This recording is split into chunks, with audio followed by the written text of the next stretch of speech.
Welcome to Quilting Kentucky Stories, a special series from Tales from the Kentucky Room. I am Sylvia Lovely, coach, teacher of writing, and particularly writing the stories of your life. I wondered at the giant apparatus in my grandmother's upstairs bedroom. It covered the entire span of the room. Turns out it was a quilting frame. Most women had them, and though they would be hard to tuck away, they were somewhere. The quilting frames put together the warmth for the winter. The frames were efficient machines, no motorized parts. They consisted of bits and pieces of discarded clothing, collected from relatives near and far, each representing a slice of the life of the original wearer. On several occasions, I would discover a piece of clothing I had worn embedded in one of my grandmother's quilts. It instantly brought back memories. My favorite shirt worn to a Christmas celebration, or a family reunion, or a school dance where I stumbled through a first dance. These pieces represented slices of life, and each piece told a story. They, in their meager way, celebrated and preserved history. So, too, are the stories you will hear. Most of them are from my writing students in the Carnegie Center for Literacy and Learning class entitled Writing the Stories of Your Life, or from opportunities I have had to coach budding writers. All required only the writer and a memory fleshed out onto a slice of a unique life in a quilt, a story of significance, it turns out, to them as well as us. Some of these stories are funny, some sad, and sometimes both. They are not lengthy, but each adds on an exclamation point to life. They remind us of what may appear ordinary circumstances, but are laden with meaning for us all. They remind us of history and traditions worth remembering and from which we learn life lessons.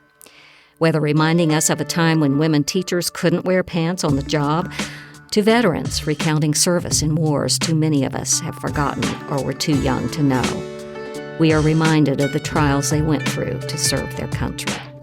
We rejoice and are perhaps inspired to examine our own small and big moments and commit to make stories. This is Donna Carter with her Martin Luther King speech on January 15th at Clark County, Winchester.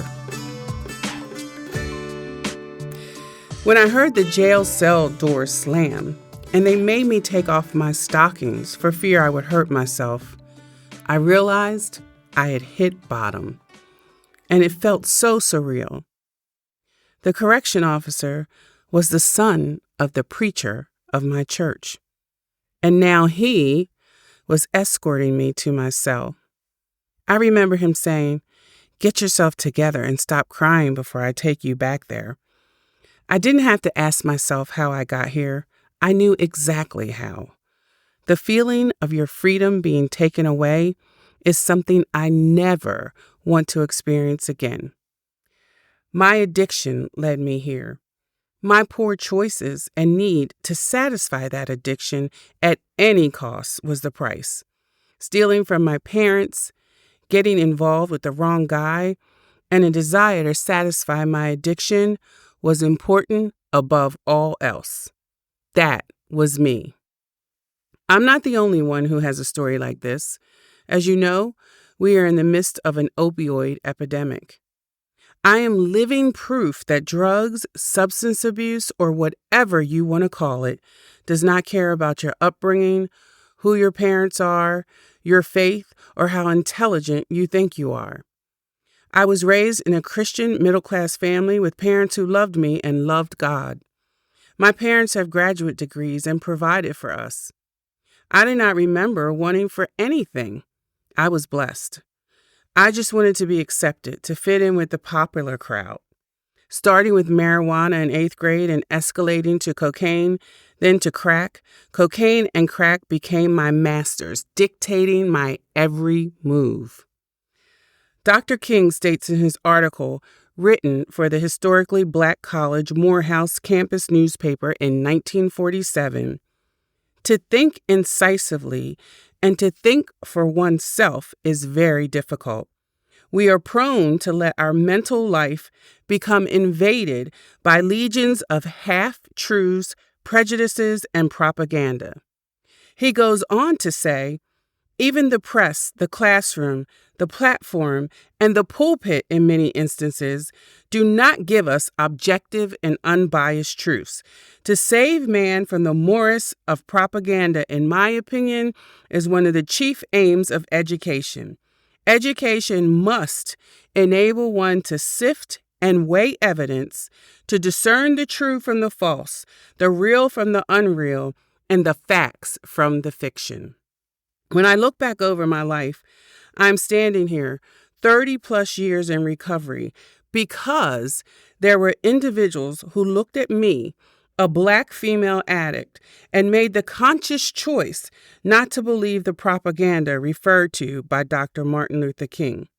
They weighed the evidence, talked to me, and discerned the facts from the fiction. The judge, who did not put me in jail but sentenced me to a Christian drug and alcohol program, said if I successfully complete the program, he will expunge my record at no cost. The medical practice administrator who looked at me, an appointment secretary with no degree, and saw a human resource manager, and so many others along the way. These individuals exercised equity. Equity is defined as justice according to natural law or right, specifically freedom from bias or favoritism. If it had not been for individuals who were able to look beyond rigid rules and laws and overcome their biases to see the potential I had as a human being, who knows where I would be today? Dr. King begins the closing of his letter with this statement: "We must remember that intelligence is not enough. Intelligence plus character, that is the goal of true education. The complete education gives one not only power of concentration, but worthy objectives upon which to concentrate." I attended the MAP meeting, which stands for Mobilizing for Action Through Planning and Partnerships, at the Clark County Health Department on December 13th. And what I saw was a room full of agencies, volunteers, and individuals who care deeply about Winchester and Clark County, each taking on a different population in need, coming together to inform and share resources. Black, white, various genders, young and mature. And by the way, I use that term mature a lot now since I joined AARP. All coming together with the common cause to unite us in an effort to provide equitable and much-needed services for our community. I am and continue to be inspired. I choose to discern what is true from what is false. I choose to assume positive intent. I choose to care about my neighbor, regardless of the color of their skin or who they choose to love. Why? Because as Dr. King stated, the complete education gives one not only power of concentration, but worthy objectives upon which to concentrate. Dr. King urges us to be careful. Let us not form decisions based on fear or because we are holding on so tightly to our piece of the pie. Instead, let us, through self-reflection, truly determine the culture we want for Winchester and Clark County, a place where individuals can thrive. Children, regardless of class, race, gender, or ability, are provided the resources they need. And finally, a place where we are willing to understand another's why. Dream and build relationships. We should move forward not based on agreement or likeness, but based on a mutual respect of our differences. This is a great community, and I have developed some great relationships that challenge and inspire me. Let us not shy away from equity because it is too hard or we don't have all the answers on how to achieve it. Let Winchester and Clark County lead the way for our state, for our nation. Let us model how to hold each other accountable, how to disagree, but keep coming back to the table, how to ensure every individual in our community has the opportunity, if they want it, to thrive. Proverbs 2:1-10 says, "My son, if you receive my words and treasure my commands within you, so that you incline your ear to wisdom and apply your heart to understanding. Yes, if you cry out for discernment and lift up your voice for understanding, if you seek her, meaning wisdom, as silver, and search for her as for hidden treasures, then you will understand the fear of the Lord and find the knowledge of God. For the Lord gives wisdom. From his mouth come knowledge and understanding. He stored up sound wisdom for the upright. He is a shield to those who walk uprightly. He guards the paths of justice and preserves the way of his saints.